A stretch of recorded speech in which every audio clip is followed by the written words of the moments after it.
माहिती तंत्रज्ञानाने शिक्षणाच्या क्षेत्रामध्ये अत्यंत क्रांतिकारी असे बदल जे आहेत ते क्रांतिकारी असे बदल घडवून आणलेले आहेत. माहिती तंत्रज्ञानाच्या दुसऱ्या टप्प्यामध्ये AI आणि ChatGPT सारखे प्रभावी जे तंत्रज्ञान आलेलं आहे, या तंत्रज्ञानाने शिक्षकांसमोर एक नवं आव्हान जे आहे ते नवं आव्हान निर्माण केलेलं आहे.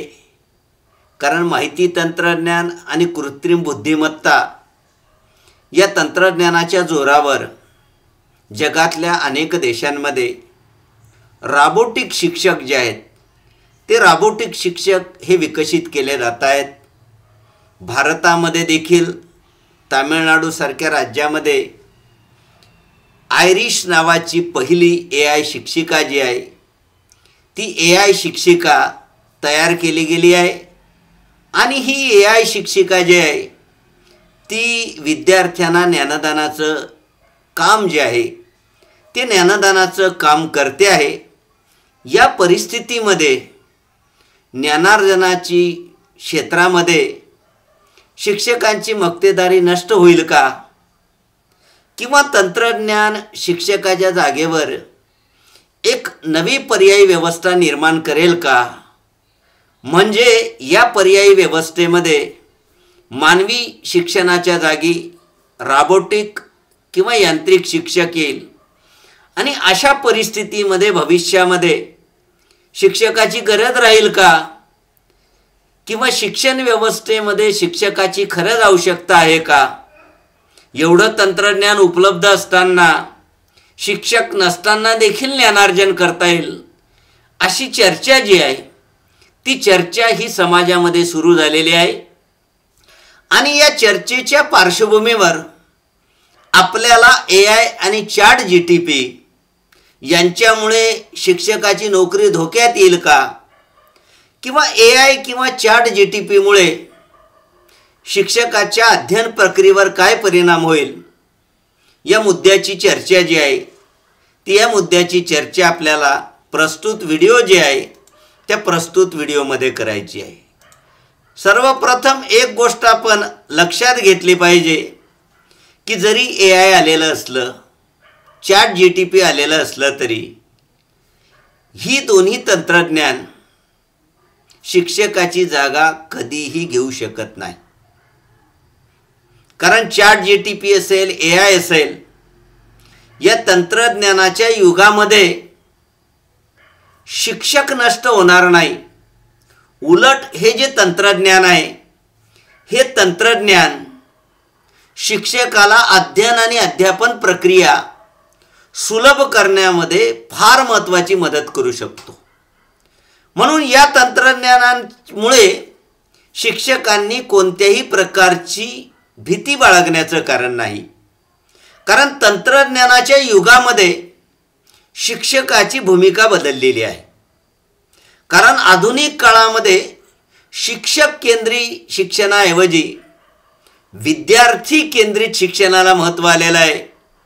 आणि विद्यार्थी केंद्रित शिक्षणाला जर महत्त्व आलेलं असेल तर शिक्षकाच्या भूमिकेमध्ये बदल झालेला आहे. शिक्षकाचं महत्त्व कमी झालेलं नाही. शिक्षकाकडे आता मार्गदर्शकाची भूमिका आलेली आहे, फॅसिलिटेटरची भूमिका आलेली आहे, डायरेक्शन देण्याची भूमिका आलेली आहे. म्हणून AI आणि ChatGPTच्या युगामध्ये शिक्षकाच्या भूमिकेमध्ये जो बदल झालेला आहे त्या बदलाला अनुसंगून शिक्षकांनी काही स्वतःमध्ये बदल करून घेणं गरजेचं आहे. तर त्याच्यामध्ये पहिला घटक शिक्षकांनी या युगामध्ये पहिला मूलमंत्र लक्षात घेतला पाहिजे की अध्ययन आणि अध्यापन प्रक्रिया ही वर्गापुरती बंदिस्त ठेवता कामा नये. कारण ChatGPT आणि AIच्या युगामध्ये आज मोबाईलमध्ये सर्व माहिती विद्यार्थ्यांना उपलब्ध होते.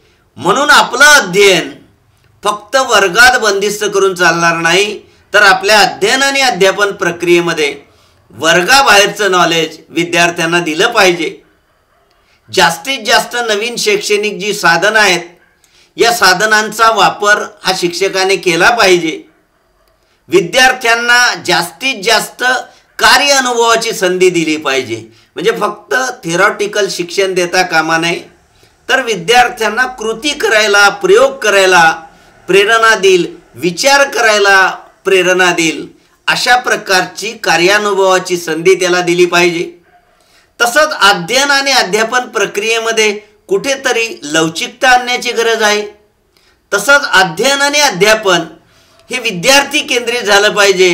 म्हणजे जास्तीत जास्त अध्यापनामध्ये विद्यार्थ्यांना कसं सहभागी करून घेता येईल याच्यासाठी चर्चा असेल, विचार विनिमय असेल, प्रश्न विचारायला विद्यार्थ्यांना प्रोत्साहन असेल, प्रयोगांना प्रोत्साहन असेल, किंवा कृतीयुक्त शिक्षण जे आहे ते कृतीयुक्त शिक्षण विद्यार्थ्यांना कसं देता येईल, जास्तीत जास्त प्रयोगांना कसं प्राधान्य देता येईल.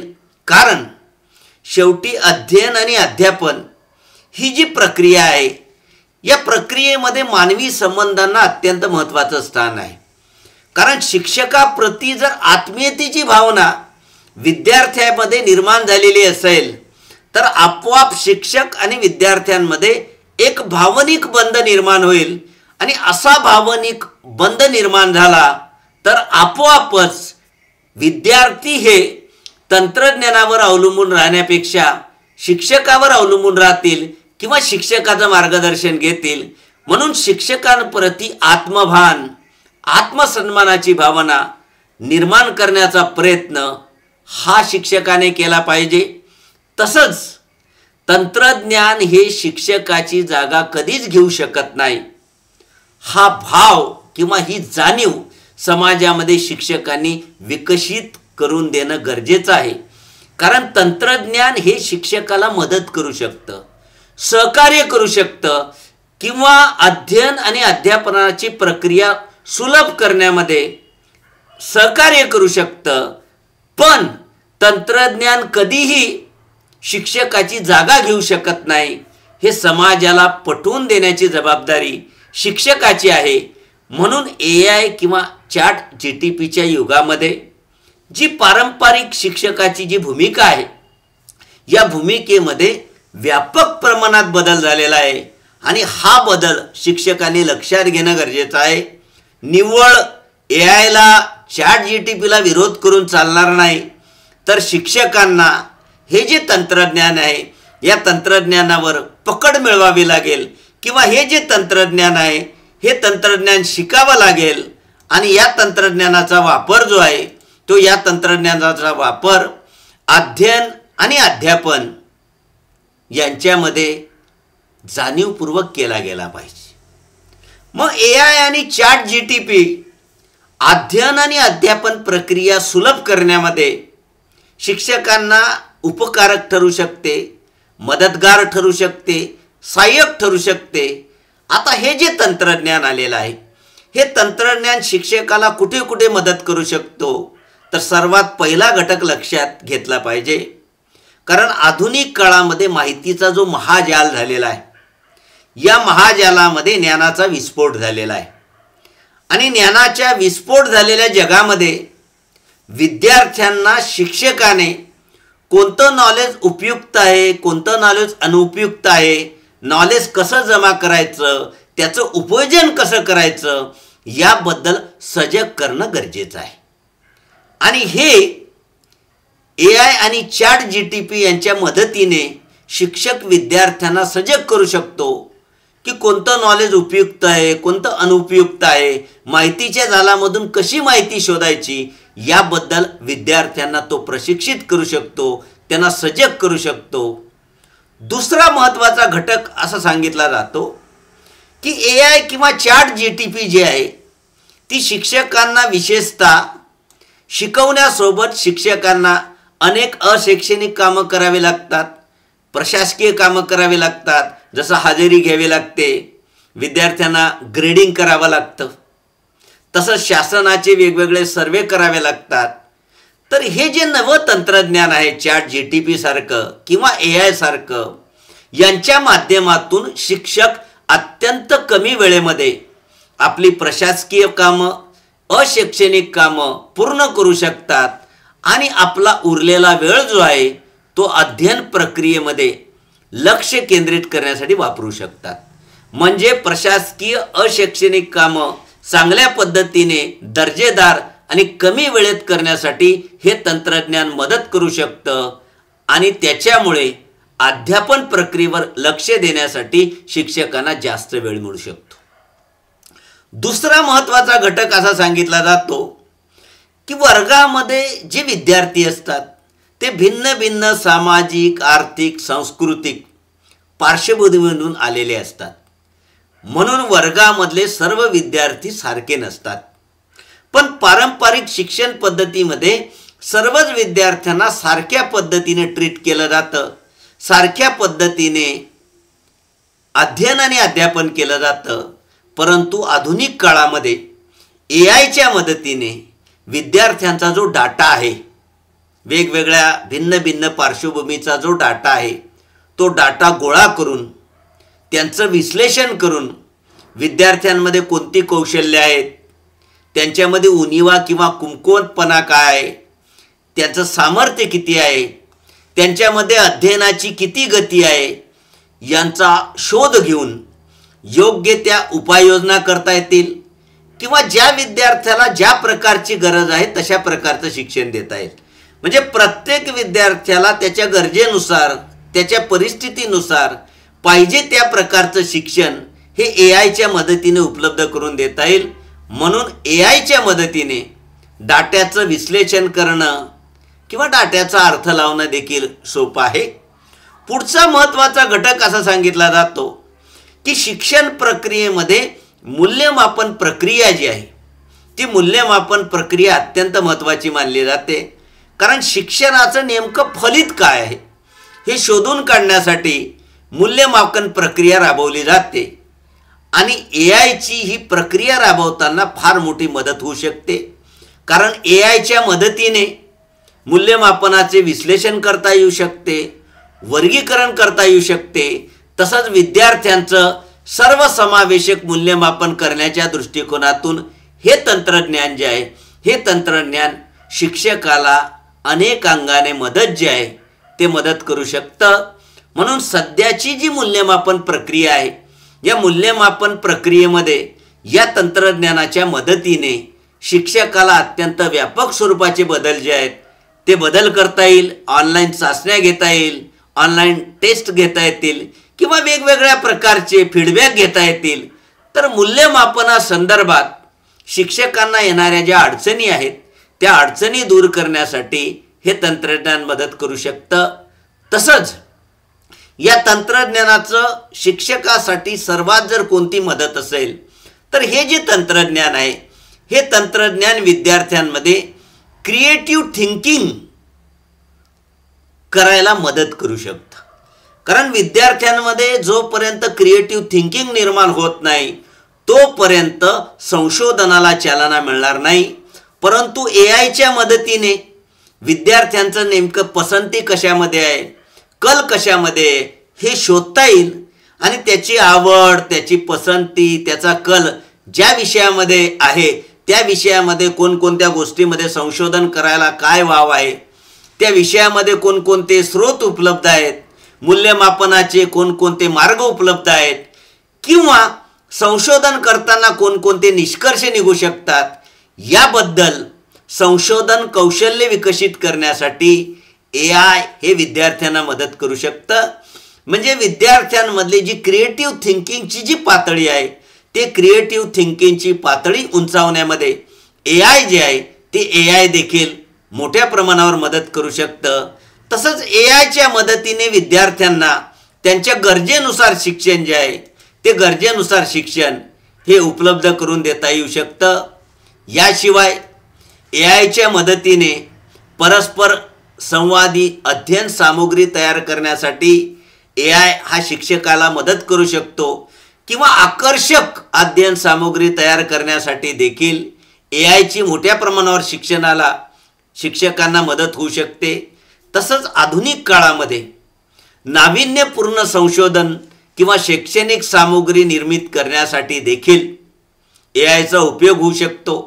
कारण आधुनिक काळामध्ये मोठ्या प्रमाणावर शैक्षणिक सामुग्रीचा अध्ययन अध्यापनामध्ये वापर केला जातो. कारण अध्ययन अध्यापन प्रक्रिया सुलभ करण्यामध्ये शैक्षणिक सामुग्रीचा खूप मोठा वाटा असतो आणि नवीन नवीन पद्धतीची नाविन्यपूर्ण शैक्षणिक सामुग्री तयार करण्यासाठी AI शिक्षकांना मार्गदर्शन करू शकतो आणि विद्यार्थ्यांमधली सर्जनशीलता विकसित करण्यासाठी देखील AI ची मदत होऊ शकते।